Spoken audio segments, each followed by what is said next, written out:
Alright, here's why having an oscilloscope to do diagnosis is very important. Very educational. So I've been having problems with this McIntosh MC2505 amplifier. Right channel's not working. I thought today, I said, well, I'll just see if I can trace the signal in, see where it ends up, and top beam here, that's our signal in from our Tektronix SG502 oscillator. It's about 10 megahertz, or 10 kilohertz, sorry. The bottom one on channel 2 down here, that's our output. Now, what I found was tracing everything in from the input all the way up, around over here to the switch, back into the input board. Well, I did some experimentation and swapped the connectors from the right to the left to see if it was on the output side, if it was on the input side. Well, swapping it from right to left made the left channel work through the right side, so I knew my outputs were good.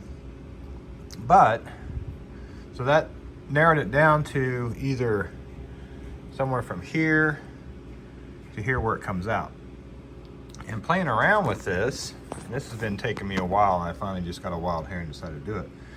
Playing around with this, I found that this transistor, you see this guy right here with this little cap on it, if I wiggle it, oh, look at that, we just lost our output. Now it's back. So it has these little legs. Let's see if I can focus. Yeah.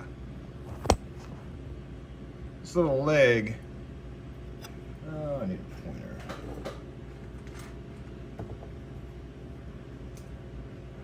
Never have a pointer when I need one.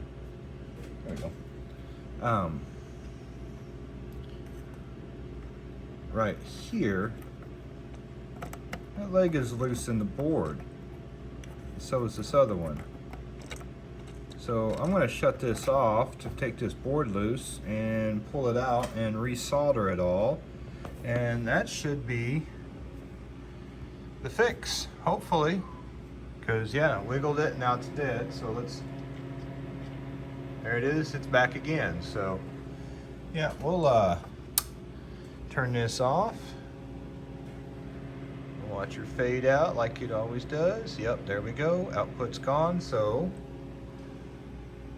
yeah, awesome. I got my MC2505 back. I'm extremely happy right now.